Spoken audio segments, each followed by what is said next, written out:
Hello, welcome again to Next Generation Network. We're glad that you tuned in with us today.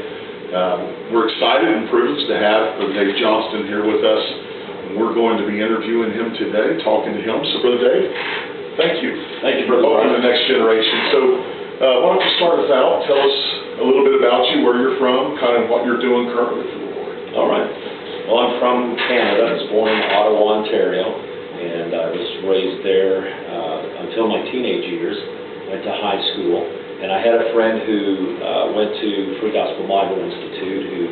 He's the one that led me to the Lord. I got saved when I was 17, and at a youth camp. So I'm pro youth camp all the way. And in fact, I was at the altar, and he had people were praying for me, and just, I wasn't really getting anywhere, and I think he sensed that. He was a real close friend to me. So when I got up, he knew that I hadn't prayed through, and so he said, "I want to talk to you," and he took me to a cabin that had not been occupied. It was, I had an old bed in it, and full of cobwebs and daddy long legs. Oh, yeah. And I knelt on that dusty floor in that cabin, and that's when I surrendered my life to Christ. Wow. 17. So, so from there, he encouraged me to go to Bible school. And I had my heart set on becoming a police officer. I wanted to go into police academy. In fact, I'd already started the process on that. And the young lady I was dating at the time also was enrolling in the same academy. And we broke up, kind of a mutual thing. And I decided I didn't want to be in the same class with her, So I said, well, I'll go to Bible school for a year, give a year of my life to the Lord, and then I'll pursue something else. So that's what I did. I went to export, and long story short, my junior years where God called me to be a minister, and I accepted the calling, and the rest is history. I went from there traveling here in the States with Brother and Sister Blue, Mike Blue. Oh, yeah. They introduced me to children's evangelism, and I fell in love with it. Oh, yes. Fell in love with working with kids and youth, and we've been doing that, I guess, off and on for 30 years now. That's awesome. So, elaborate more. We'll get into your life leading up to that, but elaborate more on your children's ministry, and if anyone's watching and wants to get a hold of you, we've been with them. You do a wonderful job. Elaborate to us a little bit about your children's ministry, what it entails. Well, if you've seen Brother and Sister Blue's ministry, of course, it's Little Mary. Right. So we did a take off that and called Anna, my wife Anna, Little Hoot Nanny, and so we did a lot of similar things to what they did. And then later in years, we started branching off in more high-tech stuff, because obviously we noticed the generation was kind of changing, and just a little puppet skit wasn't keeping their attention. So we started getting into more light effects and pre-recorded puppet scripts, some things that would really grab the kids' attention and keep that. So that's what we do now. And we do kids' crusades, usually like a 3-night. We go in beforehand and do a training seminar with the church to try to utilize some of the skills they already have. Some of them have hidden talents it's kind of neat to see them coming to light and utilizing what they have for the Lord. So it's kind of a twofold thing. We not only minister to the kids, but we try to minister to workers in the church and get them excited about children's ministry. That's awesome. That's awesome. And you're doing a great job. We appreciate your dedication to that. So let's go back into let's go back and pick up your early childhood. So tell us where you was born. A little bit about your early childhood. Was you born in a Christian home? Have you always known about Christ? Maybe talk to us a little bit about that. Okay. I was born. My mom and dad. My mother was called to be a missionary when she was a young girl. My grandparents were pastors for 54 years in Ontario. Wow. And so my mom was a PK, and she felt every missionary that came along, she felt called to that continent or country.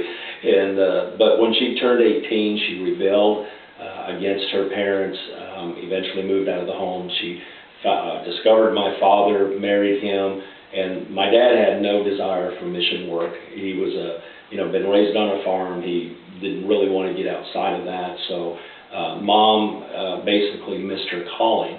but God still had a plan, and Right. you know, down the road it turned out that I would enter the ministry and follow in my grandfather's footsteps. So Mom and Dad had a rough marriage, and at the age of 5 they separated, got back together when I was around 9, tried to make the marriage work for a couple of years, and then finally divorced when I was 11.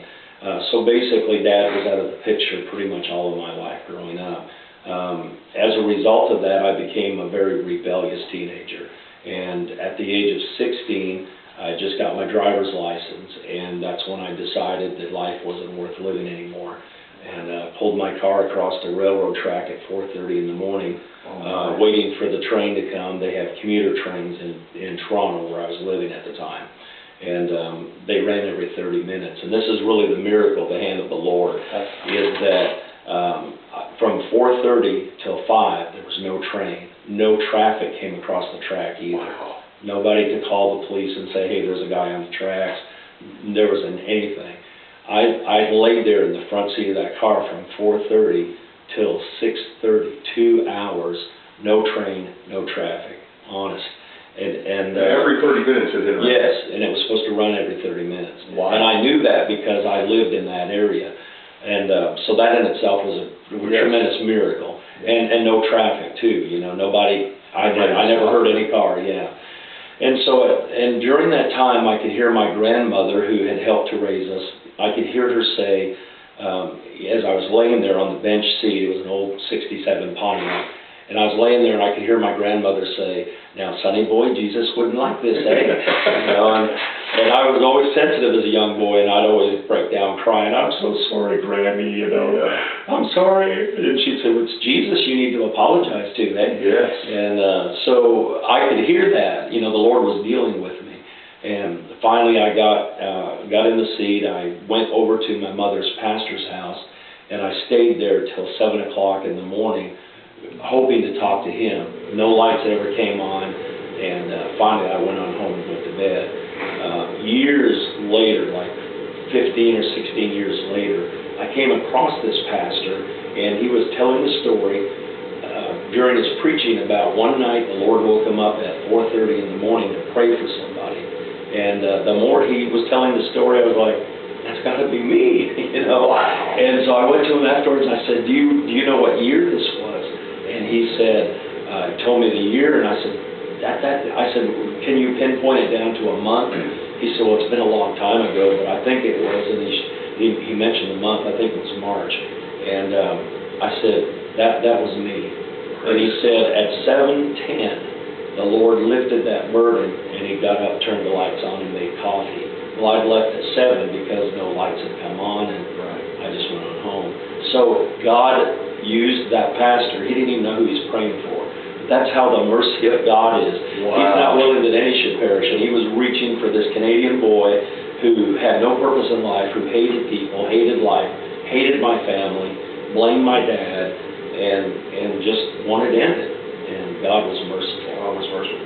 And so, needless to say, he's probably, you didn't even know it at the time, but probably one of the more influential people in your life that you never knew had an influence would be that pastor that was praying for you. And really, I didn't go to that church very much.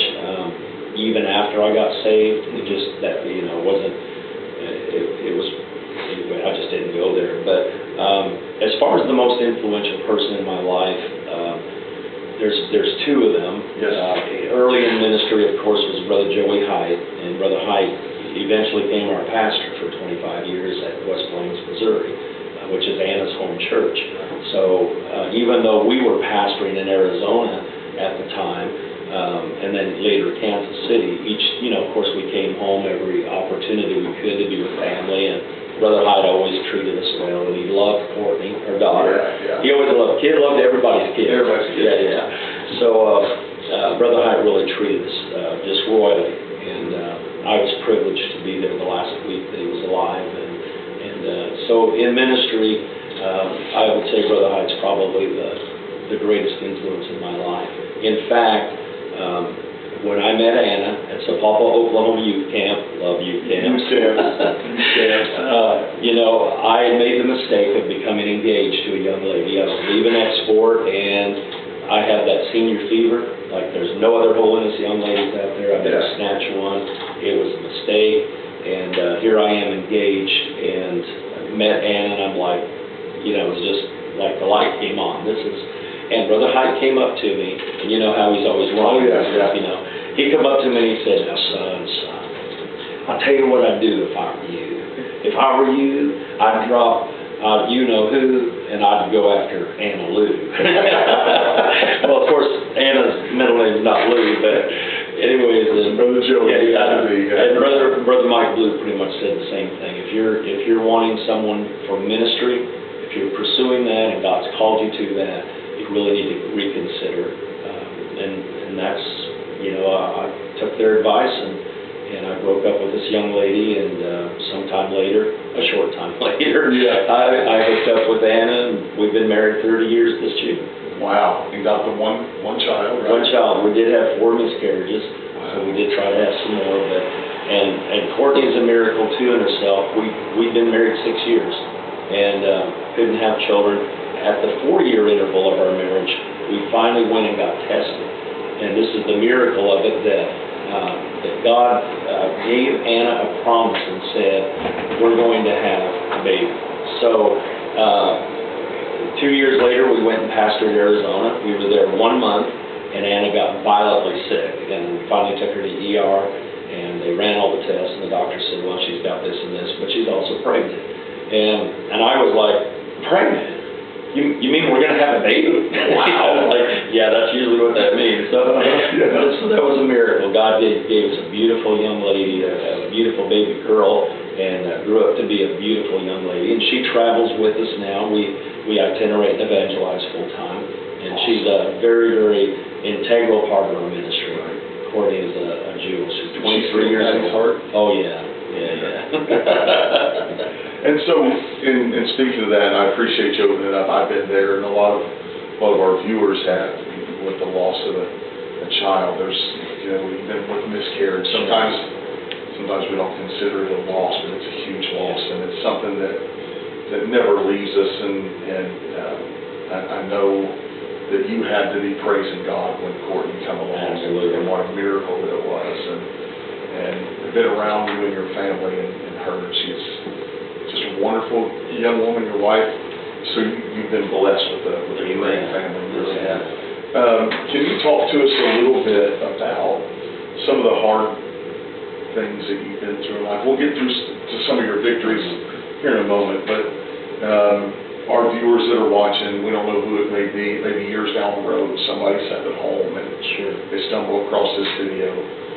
Talk to us about some of the hard patches in your life, and maybe you didn't think there was no way out. You thought you wasn't coming out, but you did come out. How did you make it? What's that look like? Well, prior to being saved, the instability in my life probably affected me the most in my teenage years, as well as into my married life. Our first year or two, but the first year specifically of marriage, was extremely rocky. You know, both of us had been single for some time, living on our own, independent, and not having that stability background like Anna did. She came from a Christian home. Her dad is one of the greatest men of God I've ever met, and her mom, great woman of God. And so she had that stability. And let me say this, Brother Bean did not have that. His dad was an alcoholic and an abuser. So when God saved Joe Bean, you know, the chain was broken. Wow. And that's what I want to say to you as viewers. I made up my mind when we got married. Divorce was not going to be a vocabulary word in our marriage, because my family went through that, and I'm a product of a broken home. And that brokenness, that instability, that not having a dad to take me places, to do things with me, take me fishing, I had to learn all that from other men. I had to learn how to be a husband and be a man just from, you know, other men, because my childhood was so scarred. And I mean, I give great credit to my mom, who did her very, very best to raise my sister and I. But we were key latch kids. You know, Mom worked all day, went to college at night, and that's how we grew up. So some of the obstacles in coming from a broken home are that you have to learn how to be a man of God, how to be a husband, how to be a good father. And I didn't know how to do that. Right. And so that was a lot of obstacle to overcome. But the Lord really helped me and put people in my life to get me on that right track and that life of stability. You'd asked, prior, or I mentioned prior about Brother Joey Height being the greatest influence in my life from the spiritual aspect, but my father-in-law was the greatest influence and still is in my life for every other aspect, including spirituality. Right. Because there's not, he's just a tremendous man of God, and I've learned from him how to do it right. Right. And be a successful parent, successful man of God, and if I could tell you young people out there that may be watching this or whoever it might be, you may come from a scarred background, a broken home, or you may come from a home where you did have a father figure, but he really wasn't a father spiritually. He provided for you. You did go with one, but he still wasn't that man of God that he needed to be. You can break that chain, and you can turn that around and be the person that God has for you and raise a family in this generation that will glorify God and start that generational transfer. As you know, Anna had that. Courtney's fourth generation Pentecostal. Yes, sir. Now on my side, Courtney's second generation, because I started that generation. I made up my mind. Exactly. We're not going that route. Brother Brian, we are going to be the man and the woman of God that God intended for us to be. And the devil's got no hold in our home. Absolutely. We kick him out. We kicked him out a long time ago. That's awesome. And really that's what our viewers need to understand. And you did a great job explaining that to them. Now I know, in your life there's been some monumental victories, right?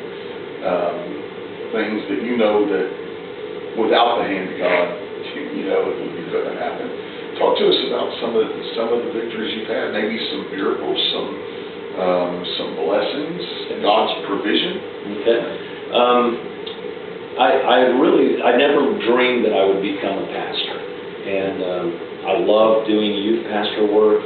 We were youth pastors at Granite City Bethel Chapel under Brother Leon Bell years ago, and loved it. I always enjoyed working with young people, and never really thought that we would transition out of that. But 7 years later, God began to transition us and give me a heart towards pastoring. So we finally accepted a pastorate in El Mirage, Arizona, 1,500 miles from Missouri. And Anna was against going. She did not want to go to Arizona.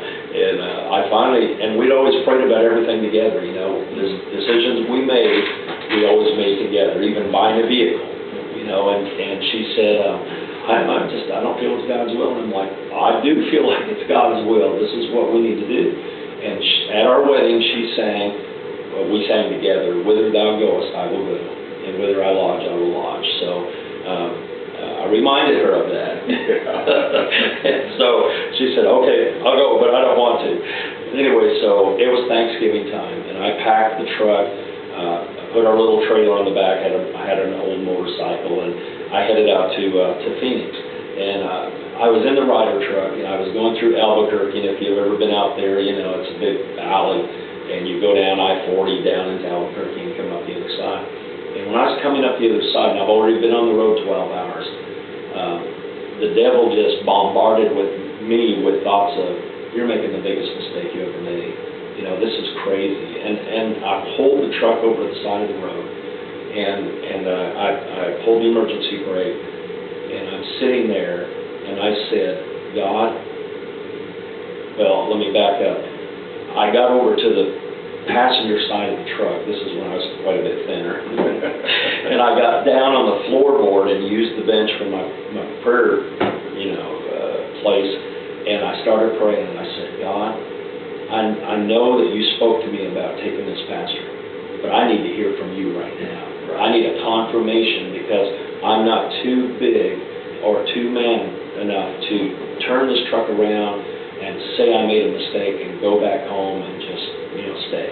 Right. I need to hear from you now, right now. I'm not going another mile. Absolutely. And the Holy Ghost descended into the cab of that truck, and I just started weeping and crying, and I didn't hear God in an audible voice, but I knew beyond the shadow of a doubt, I could almost hear Him say, "Go west, son, go west." Yeah. And so I got back in the seat of that truck with a new assurance that, man, this is what God said. And then, of course, Anna got out there, she got prayed through, and and then when we left, Brother Brian, she didn't want to leave, when we resigned. I want to go home. Yeah, 8 years later, she was like, "Dave, I love it here, we can't leave, And I said, "But honey, this is what God's dealing with my heart on." Yeah. So that was a monumental thing. The other thing, real quick, is the healing. When I was pastor, we had started a Christian school, 31 students. Church was doing well, and one afternoon, Sunday afternoon, I woke up with this, well, I didn't wake up, I was unresponsive, and they took me to the ER eventually. They prayed, the men came over and prayed for like an hour and a half, and eventually they took me to ER, and the doctor told my wife, "We're losing your husband, you better call in your family, we don't know what's going on." Long story short, for 10 and a half months, I went through 24/7 headaches, like migraine, all the time. Sometimes were worse than others. I went to so many specialists and doctors and never could figure out the cause of them. I just learned to live with them. But life came to a screeching halt. But God healed me of those 10 and a half months later. At a youth camp. Did I say youth camp? Wow. I love youth camps. That's got a lot to do. So we always took our kids to youth camp from Arizona to Missouri, to Mountain View, Ozark Holiness Youth Camp, every year. And this year we had 40 of us going. And of course I couldn't drive, so we had guys take off work, take vacation time, and drive our church van and rented vans to take our kids to youth camp. And it was at youth camp on a Thursday night where God instantaneously healed me. Instantaneously. Praise God. And I woke up the next morning, first time in 10 and a half months, I was just completely pain-free. And I could see straight, I could hear well, it was just miraculous. So that was a monumental thing. And the funny part of that was I'd only been able to preach maybe 10 minutes at a time, and because the pain was so severe, it would shut my body down and I'd pass out. So the church was getting used to that. And so when I went back that Sunday morning after youth camp, I preached for an hour and a half. Oh, wow. And some of our men were like, "We kind of wished you had your headaches again." Please, Lord. Yeah. Well, I told them this. I said, sermonettes are for Christianettes. I love it. So, and this is just a wonderful visit. So here's something I do want to ask you, and maybe we can talk to the viewers about. You're from Canada. Yes, sir. Hey. Yeah. And I believe last year was year one. Did you go back and start a youth camp in Canada? Is that correct? We did last year. We've been going, we've been going to Canada every year since 2006. Okay. So we've been preaching up there, evangelizing. In 2014, we moved there with the hopes of staying, and we started a church plant. And that ran for 3 months, and then we had to close it because of scheduling conflicts. And so we came back to the States. That's when Brother Height was getting sick. Right. And God just kind of gave us just to stay still and help them, and that's what we did for a year and a half. But last year, God dealt with us about starting a youth camp. So we started praying, and who can we have come preach for us? And, right. And Brother Jerry Pasquarella, I talked to him, and he was like, "Yeah." I said, "I'd love to come." And Brother Dathan Tucker, and he brought a group from Texas. Right. So last year we had 36. I know that's not a big number, but year one, that's great. It went far beyond our expectation. Right. And it was so neat to see God move in that youth camp. Right. So this year is our second year, and the miracle of that is I got an email from the camp we rented last year who said the board decided they weren't going to rent out to outsiders anymore. And I was like, "Oh man, this was such a great place." So a buddy of mine, he contacted me, Todd, and said, "Come over to this camp and check it out." And they were caretakers over there. So we went over there and we're walking through this. And mind you, in Canada, kids that go to youth camp, they're paying $450 to $500 a week for youth camp. Wow. Because they hire all their own people. They have nurses and lifeguards and, you name it, and cooks. And so I'm going through this camp thinking, there's no way we can afford this. Right. Absolutely no way. I mean, the accommodations were so much nicer and everything. And auditorium seats 250, full-size gym, you know, the whole thing. And so a week later, the guy in charge of the finances emailed me and said, we're going to give you the camp for this price. And the price was absolutely the exact same as the other camp, per camper. Wow. The same price. I was like, this has to be the Lord. It has to be. It has to be. There's just no out. I mean, you know, in my mind, I'm thinking, we just can't afford that. You know, I want to make the camp affordable to kids. Right. Last year, we charged $130. That covered all the food, the expenses, the camp fee, and really, you know, in fact, I had a pastor friend up there say, $130, are you crazy? You can't run a camp on that. Well, we did, and we came out in the black. Yeah. I mean, of course, we had a lot of people sending contributions and things to help us. But when it's all said and done, I think we had like $37 left over. Wow. So it was just amazing. So yeah, this year we've upped it just a little bit because of the price increase in Canada. But $150 per camper is what we're asking for. And of course, we do have a few people that are sponsoring some campers. Right. So it's just wonderful. And I will say this, those of you that are watching, and Brother Dave, I'm going to do this, those of you that are watching, when you subscribe, and if you're on our Next Generation Network Ministries, there is a place you can go there on Facebook, and we have a group created. And if you want to sponsor someone, get a hold of us. We'll get a hold of Brother Dave, and you know, sponsor a kid, help some folks in Canada, help some young kids go to camp and see what camp done for Brother Dave. And we believe in support and help. So if you're watching and this story has touched you or any part of it, you're like, man, I want healing, or I'd like to meet my wife at a camp, or whatever the story may be, send a kid, sponsor a kid. I know you didn't know that was going to happen, but we would love for the viewers. Yes. You never know, there may be a viewer that's from Canada and says, hey, I've always wanted to camp there, and hey, they may give you a camp. That would be amazing. Yes, that would be amazing. So, and even if you want to come as a worker and help us out, CanadaYouthCamp.com. Real easy to remember. Yes. CanadaYouthCamp.com. All the information's there, and of course we update that every year, and it'll answer all your questions about what you can bring and what you can't bring. You can't bring your guns. Right. Not in Canada. You'll never get you won't bring. No, you won't get. You'll get somewhere else. No ammo either. So we're pretty strict on that, but. Yeah, we're excited. Brother Jerry Pascarella is our night speaker again this year, and Brother Dathan Tucker, both of them. I mean, they didn't even pray about it. It was like the last night of camp, and I went to them each individual, and I said, hey, can you guys come back next year? They were like, yeah. So I think some pictures and some clips, things like that. I mean, it looks like God's doing great work. It was great work. Wonderful services. I'm so proud, so happy for you and the work up there. One thing we like to do on this show and on this program, we are Next Generation. We push that. We believe that. And years down the road, you know, we won't be here forever. Hopefully we are. Right? The way the world's getting, I don't know if we want it to be, but hopefully we'll be here for a while. But to the generation that is to follow Brother Dave Johnston, what would you want them to know? What's the one piece of advice that you can give young people, or maybe it's a new convert?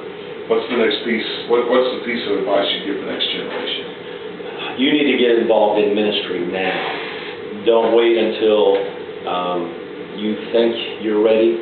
It doesn't, like if you're 6, 7, 8, 9, 10 years old, and you're watching this, you need to get involved in ministry now.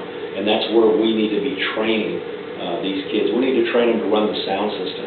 We need to train them to play musical instruments. We need to train them if they feel any kind of inkling to call to preach. We need to try to cultivate that. And you that are teenagers, if you're not doing anything in your local church, you need to get with your pastor and say, I want to be involved in ministry. I don't know what I can do. And your pastor, if he's a godly man and has a mind of God, he's going to put you to work. Right. He may just be waiting for you to say, hey, give me something to do. Right. As a pastor, I had young men and young ladies that would come and say, what can we do? And I was like, give me 5 minutes, I'll figure out something, man. We're going to get you involved. Because when you get involved, it's going to be your church. It's going to be your heartbeat, your ministry. And you'll feel accepted. And that's the problem. We have an identity crisis in our young people. They don't know where they're fitting in. Well, we've got a place for you to fit in. And if you don't know what to do, get a hold of your pastor, your pastor's wife, and say, I want to do something for God. And that's what I really strongly encourage. Let's get them doing something. Running the vacuum, yeah, that's part of ministry. And certainly cutting grass and helping out and things like that. But let's get them involved in actual ministry, going to, as a pastor, taking them to the hospital and doing hospital visitation, jail ministry, things like that. I think that is probably one of the most effective things that we can do. Train them to be altar workers. Yes, sir. Train them how to pray in the altar, not just give a good back rub, but let them know how to pray people through. Right. And give them something tangible to do with their lives. Right. And I hope you just said something. I hope the next generation, when they view this, still know what praying through means. Yes. Right. So, we know what praying through means, and pray through till you get it. Pray through till you hit the rock. Right? Amen. And I really appreciate you being here. This isn't our last visit. All right. The next time we talk, we'll get an update on Canada Youth Camp. CanadaYouthCamp.com. Yes, sir. CanadaYouthCamp.com. We'll get an update. Next time we sit down and talk, it may be we got a camp donated. We had 360 campers. And maybe it's 56 campers, but 3 people got called to preach. Whatever God wants. Amen. But I pray that God blesses you, your children's ministry. Pray that He blesses the fine folks in Canada, and God bless you wherever you go. Thank you, Brother Thanks Brian. for visiting Next Generation Network. Those of you that are watching, if you could, click the subscribe button down there on the bottom, and we will update you on each and every video that comes out. We want to say to you, Next Generation, thanks for visiting with us. We look forward to seeing you next time. God bless.